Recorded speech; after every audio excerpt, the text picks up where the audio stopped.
On the scattered occasion that the myriad strings of inquiry dancing in the wind of my mind can be wrangled into perceptible thought and made comprehensible, I do sometimes come to realize just how much I dislike the many versions of myself. A free-flowing, faithful hatred of what once was, which becomes the only real definition for what now is, the making of the present out of the past. And it is in such moments that I come to fully understand the nature of that omnipotent Trinitarian Godhead, past, present, and future.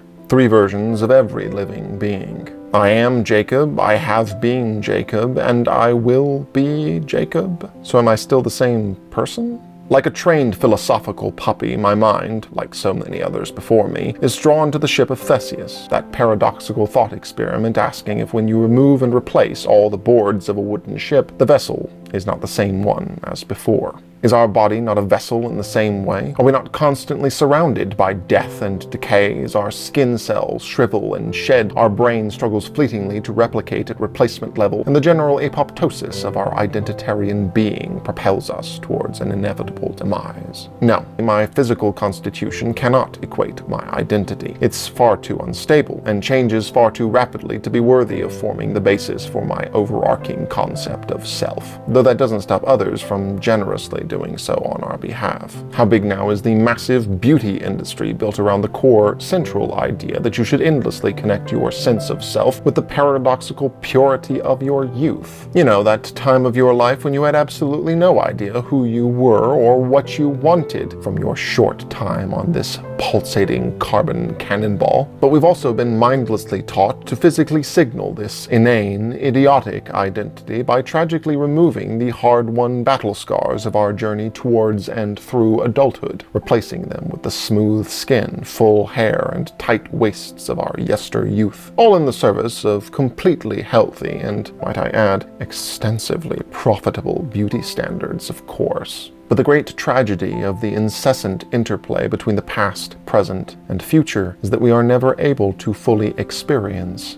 2 of them. We live singularly in the present, taking long draws from the past to make smoke signals towards the future. And it is this singular point of viewing, this one entryway into the magnificent timeline of life, that underwrites our entire identity.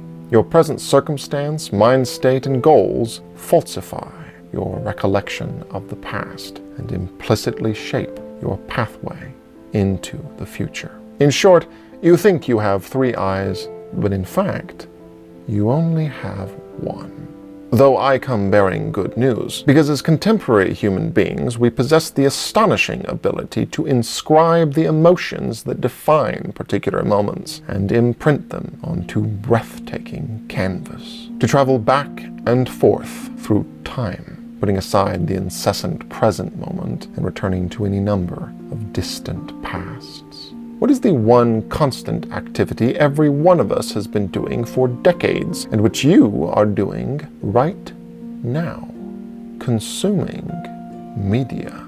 Books, movies, music, YouTube, Twitch, Wattpad, Reddit, and so many others. But have you always listened to, watched, or read the same things? See, our entertainment diet changes based on where we are in the timeline. As an angsty teen, you likely listened to an entire genre of music you would instantly scramble across the room to mute in judgy company nowadays. There are entire groups of YouTubers that define particular eras in my life. But perhaps nothing is more effective in this regard than custom music playlists. Just listening to one song from a bygone era in your journey can be enough to transport you back, feeling everything you left with it the last time its notes streamed through your mind. These are our time machines.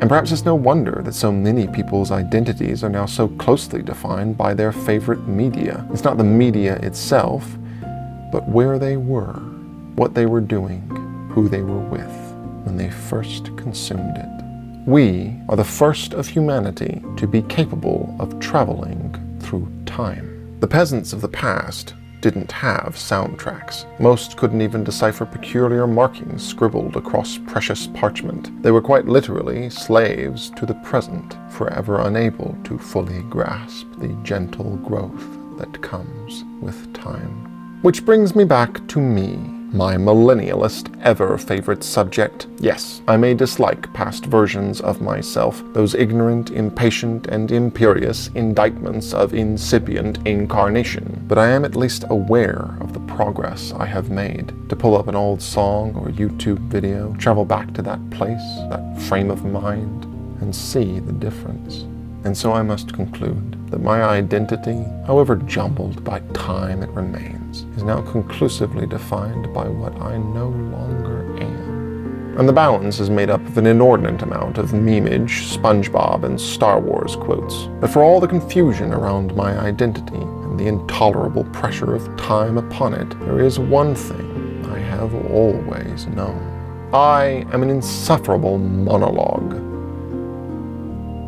But monologue I still